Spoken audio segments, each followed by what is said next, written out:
င်လေပြင်မှာခမည်းသင်္ဘောစမောင်းတော့မယ်ဆိုရင်ဘယ် rules တွေနဲ့ခမည်းသင်္ဘောမောင်းပါလဲဟုတ်ပြီအဲ့ rules တွေကိုရောဘယ်နေရာဘယ်သင်္ဘောတွေမှာအသုံးချရမှာလဲအားလုံးပဲမင်္ဂလာပါကျွန်တော်တို့ Master Maritime Knowledge Have MNK Hack ကနေပြီးတော့ပြန်လဲကြိုဆိုလိုက်ပါတယ်ကျွန်တော်ကတော့ကိုစီသူဖြစ်ပါတယ် Okay answer ကတော့ Collet 72ပေါ့ဗျာ Collet 72ရဲ့ Rule 1 application မှာဒီ Collet 72မှာပါတဲ့ rules တွေကိုအသုံးချရမယ်အကြောင်းတွေအကုန်လုံးပြောပြထားတယ် Rule 1A မှာဘာပြောထားလဲဆိုတော့ဒီ Collet 72ထဲမှာရေးထားတဲ့ Rule 1ကနေပြီးတော့ Rule 41 အထိအကုန်လုံးကိုဘယ်သင်္ဘောတွေမှာအသုံးချရမလဲဆိုတော့ all vessel သင်္ဘောကုန်လုံးခမည်းသင်္ဘောကစစ်သင်္ဘောပဲဖြစ်နေပါလေစေ fishing boat ပဲဖြစ်နေပါလေစေ cargo ship ပဲဖြစ်နေပါလေစေ all vessel မှာသုံးရမယ်ဒါမှမပြီးသေးဘူးဘယ်မှာရှိရမှာလဲဆိုတော့ခမည်းသင်္ဘောက high sea ထဲမှာရှိရမယ်ဒါပြင် high sea နဲ့ဆက်ဆက်နေတဲ့ရေပြင်အကုန်လုံးဟိုဒီနေရာမှာတစ်ချက်တော့ရှိတယ်ဗျအဲ့ရေပြင်ကတဲ့ sea going vessel လို့ခေါ်တဲ့ပင်လယ်ကူးသင်္ဘောကြီးတွေတွာလာနိုင်တဲ့ရေပြင်တော့ဖြစ်ရမယ်ဥပမာပြောရမယ်ဆိုရင်ခမည်းသင်္ဘောက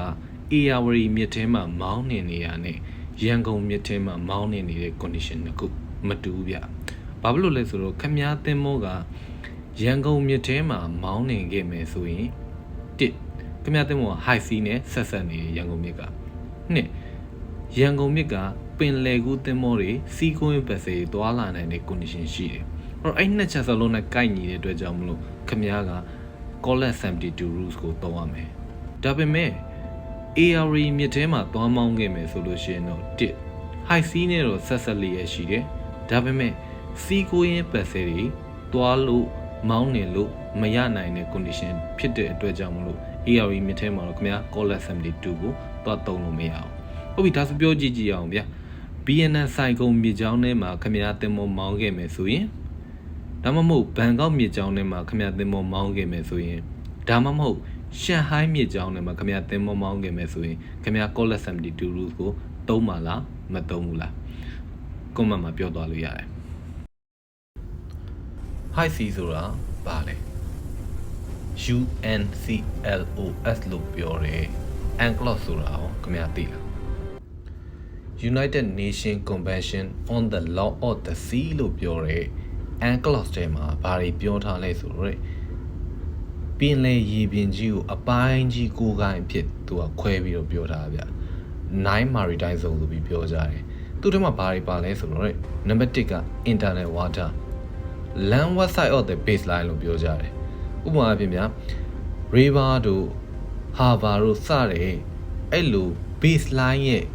ကုန်းမြေဘက်အတွင်းပိုင်းကိုပြောတာပေါ့ဗျာ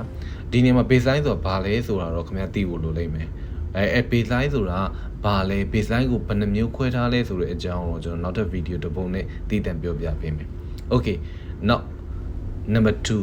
2က territorial sea လို့ခေါ်တယ်အချုပ်အခြာအာဏာပိုင်နယ်မြေပေါ့ဗျာသူက baseline ကနေပြီးတော့ sea ဘက်ကို12 nautical mile ရအောင်တိုင်းထားတဲ့ရေပြင်ကို territorial sea လို့ခေါ်တာnumber 3က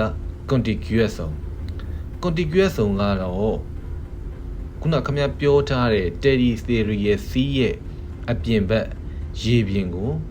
baseline ကနေပြီးတော့24 မိုင်24 nautical mile အထိတိုင်းထားတဲ့ရေပြင်ကိုခေါ်တာပြောမယ်ဆိုလို့ရှိရင်ဗျာခုန12 nautical mile နဲ့24 nautical mile ကြားထဲမှာရှိတဲ့ရေပြင်ကို contiguous zone လို့ခေါ်တာဒီပုံလေးကိုခင်ဗျာကြည့်လိုက်ဒီပုံလေးကိုကြည့်လိုက်လို့ရှိရင်ခင်ဗျာသဘောပေါက်လိမ့်မယ် Now number 4ကကြတော့ EEZ လို့ခေါ်တဲ့ exclusive economic zone သူကကြတော့ baseline ကနေပြီးတော့ မိုင်200အထိအဲ့ရေပြင်အခြေကြီးကို EEZ လို့ခေါ်တာ Now number 5ကကြတော့ continental shelf သူကတော့ EEZ အကျော်ပေါ့ဗျာ baseline ကနေတိုင်းမယ်ဆိုလို့ရှိရင်200 nautical mile line ကနေပြီးတော့နောက်ထပ်အပြင်350 nautical mile မိုင်200နဲ့မိုင်350ကြားအဲ့ရေပြင်နေရာကို continental shelf လို့ခေါ်တယ် Now number 6 archipelagic water ခင်ဗျဂျပန်နိုင်ငံကိုသိတယ်မလားအဲ့ဂျပန်လိုမျိုး ကျွန်းစုသေးသေးလေးတွေအကုန်လုံးစုပြီးတော့နိုင်ငံတစ်ခုအနေနဲ့ဖြစ်တည်နေတဲ့အဲ့နိုင်ငံတစ်ခုမှာအဲ့ကျွန်းစုလေးတွေကြားတွေကရေပြင်တွေအကုန်လုံးကိုအာချီပီလာဂျဝါတာလို့ခေါ်တယ် Number 7 fishery zone တော့ရှင်းပါဗျာ fishery zone လို့ပြောတဲ့အတွက်ကြောင့်မလို့ငါးဖမ်းဖို့အတွက်သတ်မှတ်ထားတဲ့ရေပြင်ကို fishery zone လို့ပြောတာ Number 8က seabed seabed ကတော့ရှင်းရှင်းလေးပဲကျွန်တော်တို့ပင်လယ်ကျမ်းပြင်ကို seabed လို့ခေါ်တာနောက် Number 9ကကြတော့ high sea တော့ခုနပြောသွားတဲ့ maritime zone 8ခုရဲ့အပြင်ကရေပြင်ကို high sea လို့သတ်မှတ်တာဟုတ်ပြီအဲ့ဆိုလို့ရှိရင်ဒီ9 maritime zone ကြောင့်ခင်ဗျာသိသွားပြီဆိုတော့ Collet 72ရဲ့အပြာအောင်ဆောင်လေးမှာပြောထားတဲ့ high sea ဆိုတာဘာလဲကိုတစ်ချက်လောက်ကြည့်ကြည့်အောင်ဟုတ်ပြီ Anglos အရာတဲ့ EEZ တွေ territorial sea တွေ internal water တွေ archipelagic water တွေမပါတယ်တဲ့ all part of the sea တဲ့ that is high sea ပဲ high sea ဆိုတာဒါပဲ What is baseline how many type of baseline baseline ဆိုတာဘာလဲ baseline ဘယ်နှမျိုးရှိလဲ baseline ဆိုတာအလွယ်ကူဆုံးရိုးရှင်းဆုံးပြောရမယ်ဆိုရင်ဗျာနိုင်ငံတစ်နိုင်ငံရဲ့အချုပ်အခြာအာဏာပိုင်ရေပိုင်နဲ့ territorial water ကိုသတ်မှတ်ဖို့အတွက်ရေးဆွဲထားတဲ့မြင်ပေါ့ဗျာခုန9မိုင်တိုင်စုံထဲမှာပြောထားခဲ့တယ်လို့မျိုးပဲ territorial sea ဆိုလို့ရှိရင် baseline ကနေပြီးတော့12 nautical mile အတွင်းကိုသတ်မှတ်မယ်စသည်ဖြင့်ပေါ့ဗျာ okay ပြောရမယ်ဆိုလို့ရှိရင် baseline ဆိုတာ low water line along the coast ကိုပြောတာပါဟုတ်ပြီအဲ baseline ကဘယ်နှမျိုးရှိလဲဆိုတော့ကျွန်တော်တို့ Anglos ထဲမှာပြောထားတာ baseline ကို3မျိုးခွဲထားတယ်နံပါတ်1က normal baseline အဲ့ဒါကိုခုနပြောခဲ့သလိုပဲဗျာ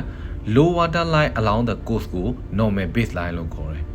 နံပါတ်2ကကြတော့ straight baseline